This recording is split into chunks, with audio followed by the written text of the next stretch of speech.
구약성경 느헤미야서 2장 1절로 10절 말씀에 보면은 이 느헤미야 선지자가 이스라엘과 백성들에게 가치 있는 내일을 선물하고 싶어 했습니다. 가치 있는 내일, 참 말이 비전으로 가득한 그런 말인데요. 아브라함의 비전은 복의 근원이 되리라는 것이었고, 요셉의 비전은 높임을 받는 자가 될 것이다. 또 베드로의 비전은 교회의 반석이 되는 그런 비전이었는데, 비전이란 무엇인가? 여러분, 비전이란 뭐라고 생각하십니까? 이 비전의 시작과 주체는 언제나 하나님이심을 여러분 기억하시기 바랍니다. 느헤미야가 내일의 비전을 잉태하기 위해서 했던 것은 목적을 가지고 기도하며 기다렸다라고 하는 것입니다. 기도한다, 이 기도한다라고 하는 것은 소망을 품고 기다리는 것을 의미합니다. 우리들은 흔히 이제 기도하면은 바로 그냥 하나님께서 하늘문을 여시고 응답해 줄 것을 기대하는데, 이 구약 성경에 나오는 이 느헤미야 선지자, 느헤미야가 조국을 위해서 기도하기를 시작해서 마침내 그의 조국으로 돌아가서 예루살렘 성을 재건하는 공사를 착수하게 됐는데, 그 얼마나 시간이 경과되었는가, 얼마나 기다렸는가. 성경에 보면 적어도 4달, 4개월 이상의 시간이 경과했다라고 하는 것입니다. 느헤미야는 기도하며 기다렸습니다. 다시 말해서 느헤미야의 조국의 아름다운 내일의 비전을 잉태하고 있었던 것입니다.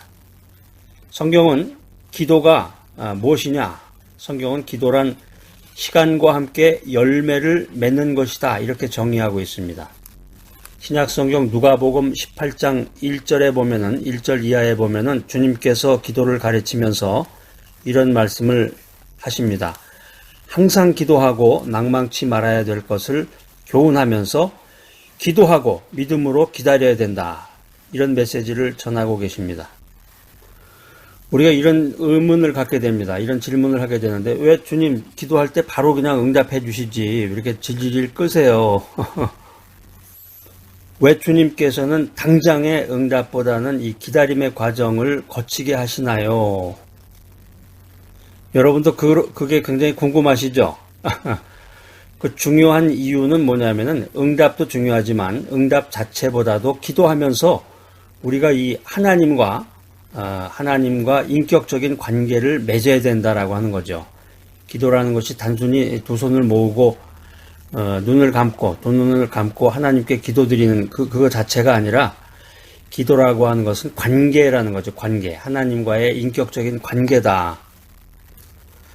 여러분, 이제 골프 치시는 분들이 많으실 텐데, 골프와 이 믿음 생활의 공통점에 대한 이 재미있는 이야기가 있어서 소개해 드립니다. 첫 번째, 이 골프와 믿음 생활의 공통점은 골프나 믿음 생활이나 끝까지 눈을 떼지 말아야 한다는 것입니다. 이 골프 치는 사람은 이 골프공에 눈을 떼지 말아야 되고, 믿음 생활하는 사람은 예수님에게서 눈을 떼면 안 됩니다.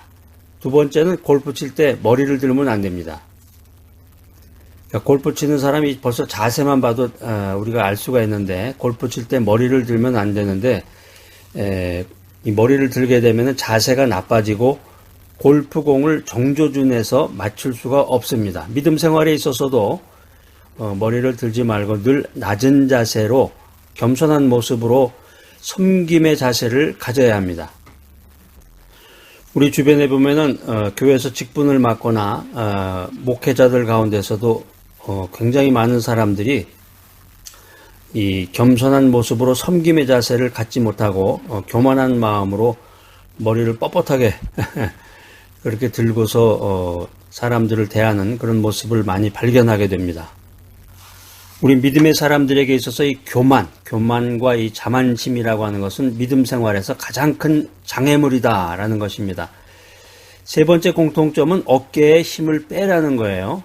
골프를 치는 사람의 공통적인 경험은 어깨에 힘을 빼는데 3년이 걸린다고 그래요. 골프 칠 때 어깨에 힘이 들어가면 이 공이 제대로 나갈 수가 없는데, 삐뚤어 나가거나 어깨에 힘 빼는데 3년 걸린다고 그래요. 믿음 생활에서도 어깨에 힘이 들어가면은 성도의 모습을 잃어버리기가 쉽습니다. 그래서 신학교, 세미너리를 졸업하고 목사 안수를 받은 분들에게 말씀을 전할 때 흔히 그런 말을 해요. 10년 동안 목사 안수 받고 10년 동안은 아무 말도 하지 말고 겸손한 자세로 침묵을 지키면서 오직 기도하면서 주님의 뜻을 이루어가라, 이런 얘기를 충고를 하게 되는데, 마지막 공통점은 두 다리를 흔들거나 움직이면 안 된다라고 하는 것입니다.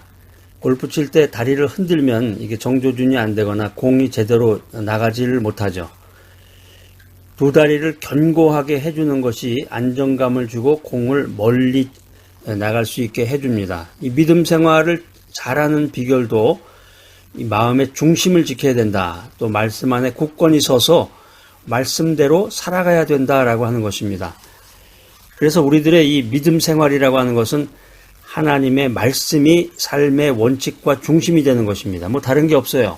믿음 생활이라고 하는 것은 원칙이 분명하고 간단한데 그것은 말씀 중심, 기도 중심입니다.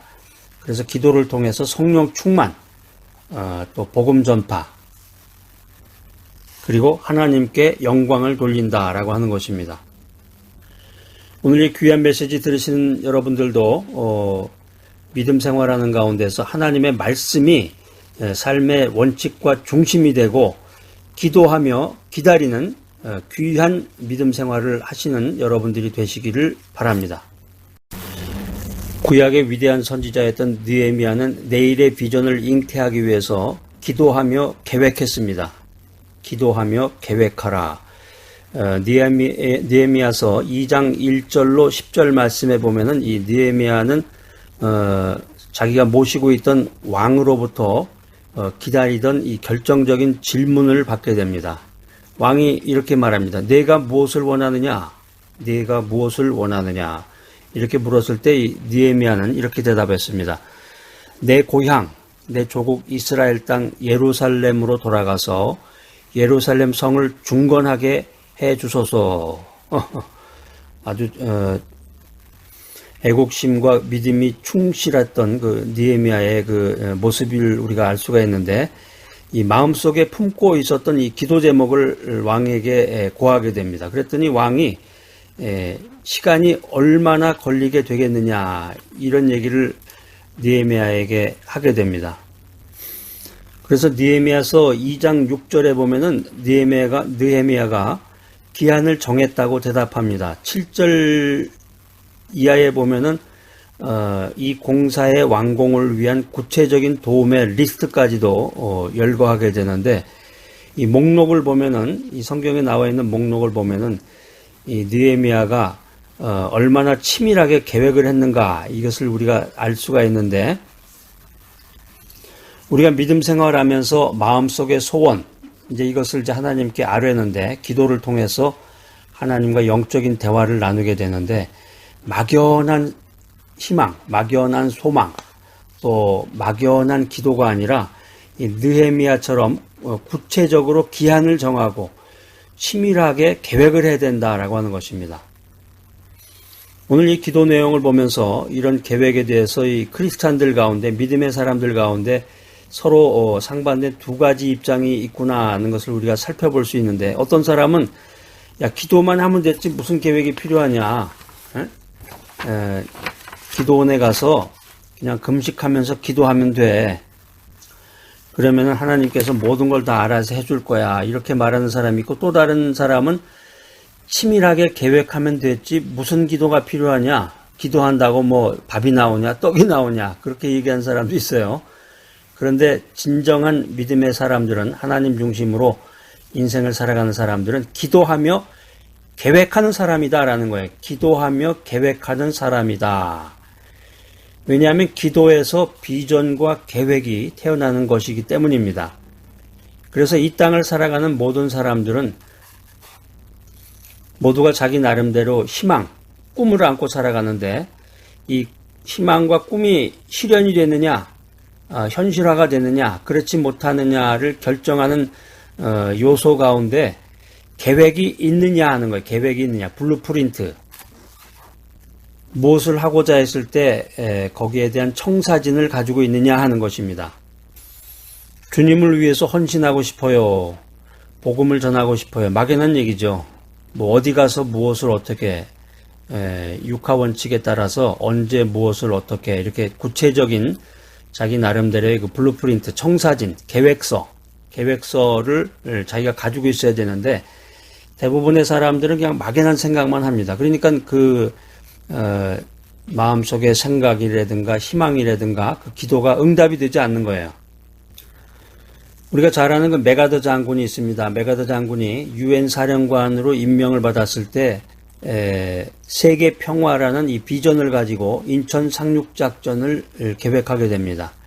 이 상륙작전이라고 하는 것은 이 배 한 척만 침몰을 해도 그것으로 실패하기 때문에 대단히 위험한 작전입니다. 상륙작전이라는 게 배가 한 대가 가는 게 아니라 그냥 수십 대, 수백 대가 때로는 가게 되는데 그 배 가운데 한 척만 침몰을 해도 그게 실패하게 되죠.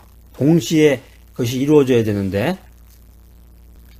그래서 메가더 장군이 역사상 상륙작전들을 그동안에 있었던 역사적인 상륙작전들을 연구해 보니까 지구상에 500번 정도의 그 상륙작전이 있었는데 그 가운데 이 노르만디 상륙작전 아주 유명하죠. 2차 세계대전 때 노르만디 상륙작전 그것을 제외하고는 499번이 모두 다 실패했다라는 거예요. 그래서 메가더 장군이 그 인천 상륙작전을 계획했을 때 그 주변에 있던 많은 부하들이 그 작전을 수정할 것을 요구합니다. 그때 메가더 장군은 이렇게 얘기했습니다. 500분의 1의 확률이 아니라 1000분의 1의 확률일지라도 이 작전을 하나님이 기뻐하시고 하나님이 이 작전과 함께 하시면 우리는 반드시 승리할 수 있다. 우리는 반드시 승리할 수 있다. 노르만디 상륙작전이 성공했다면 인천 상륙작전도 성공하게 될 것입니다. 이런 말을 남기면서 하나님과 함께 전 세계에 있는 자유우방국들과 함께 우리는 서울로 진격하게 될 것입니다. 이런 유명한 말을 남겼다고 합니다. 우리가 믿음 생활하면서 우리가 인생을 살아가면서 왜 우리는 기도하며 계획하지 못합니까? 그것은 계획하고 성공하지 못하면 어떻게 할까? 이 실패에 대한 두려움이 있기 때문이에요. 실패에 대한 두려움이 존재하기 때문입니다. 그러나 실패가 두려워서 아무것도 계획하지 못하는 사람은 실패를 계획하고 있는 거예요. 실패가 두려워서 아무것도 계획하지 못한다고 하면은 그것은 바로 실패를 계획하는 것이다. 사랑하는 여러분, 복된 내일의 비전을 잉태하고자 하십니까? 그렇다면 엎드려 기도하시기 바랍니다. 비전을 받으십시오. 그리고 주님께서 주신 비전에 따라서 기도하고 내일을 치밀하게 계획하시기 바랍니다. 구약성경 느헤미야서 2장 1절로 10절에 보면은 느헤미야가 내일의 비전을 잉태하기 위해서 했던 일은 기도하며 기회를 찾았던 것입니다. 기회를 찾는다. 이 기회를 찾는다는 것은 무엇을 의미합니까? 그것은 우리가 기도하며 계획한 바를 실행에 옮길 수 있는 이 결정적인 때를 찾고 그것을 꽉 붙잡아야 된다는 것입니다. 그것을 잡아라. 기회를 찾는다고 하는 것은 결정적인 때를 찾고 그 때를 붙잡아야 한다는 것입니다. 기회라고 하는 것이 지나고 나면 다시는 붙잡기 어려운데 오늘 우리의 인생이 아무리 힘들고 어려워도 주님께 나와서 기도하면 반드시 주님이 내 인생에 불가능한 일을 가능하게 만들어서 새 일을 행하게 하실 줄로 믿습니다. 여러분도 믿으시나요? 불가능은 불가능이죠. 어떻게 불가능이 가능해 되겠어. 이렇게 얘기를 하는 사람은 믿음이 없는 사람이죠. 여러분, 독수리와 닭이 여러 가지 다른 점이 많은데 크기가 다르죠. 독수리와 닭이 크기도 다르고 모양도 다른데 독수리는 먹을 수 없지만 독수리 먹으면 안 돼. 성경에도 보면 독수리는 먹지 말라고 그랬는데 닭은 삼계탕으로 먹을 수가 있죠. 독수리는 먹을 수가 없지만 닭은 삼계탕으로 해서 먹을 수가 있는데, 가장 큰 차이는 어디에서 나타나냐면 폭풍이 올 때 나타납니다. 닭은 폭풍이 오면은 날개를 접고 고개를 집어넣고 땅바닥에 그냥 쫙 납작 그냥 엎드려 버리는데, 이에 반해서 폭풍이 올 때 독수리는 날개를 그냥 쫙 펴요. 날개를 활짝 펴고 더 빠르고 더 높게 날아오릅니다. 이 폭풍이라고 하는 것이 독수리에게는 홍수의 범람이 아니라 기회를 타는 순간이 된다라고 하는 거죠. 이 독수리는 바람이 세면 셀수록 그 바람의 기회를 타고 더 높이, 더 안전한 곳으로 날아서 올라갑니다. 우리 인생도 마찬가지예요. 우리 믿음을 가지고 인생을 산다고 하지만 우리 인생도 폭풍이 오면은 겁을 내고 움츠리는 그 닭과 같은 사람이 있습니다. 여러분은 닭입니까? 독수리입니까? 그런데 폭풍이 오고 비바람이 몰려오면 독수리처럼 더욱 힘차게 날개를 펴고 날아오르는 사람이 있습니다. 이 사람은 더 높이, 더 빨리, 더 멀리 이 비전의 세계로 새로운 환상을 보며 날아갑니다. 실패를 두려워하는 사람은 기회를 얻을 수가 없습니다. 기회를 타는 사람, 기회를 잡는 사람은 반드시 주님이 불가능한 일을 가능하게 만들어서 새 일을 행하게 하십니다. 오늘 이 귀한 메시지 들으시는 여러분들, 기도하며 기다리시기 바랍니다. 기도하며 계획하시기 바랍니다. 기회가 오면 내일의 비전을 이루기 위해서 몸을 던지는 귀한 여러분 모두가 되시기를 축복합니다.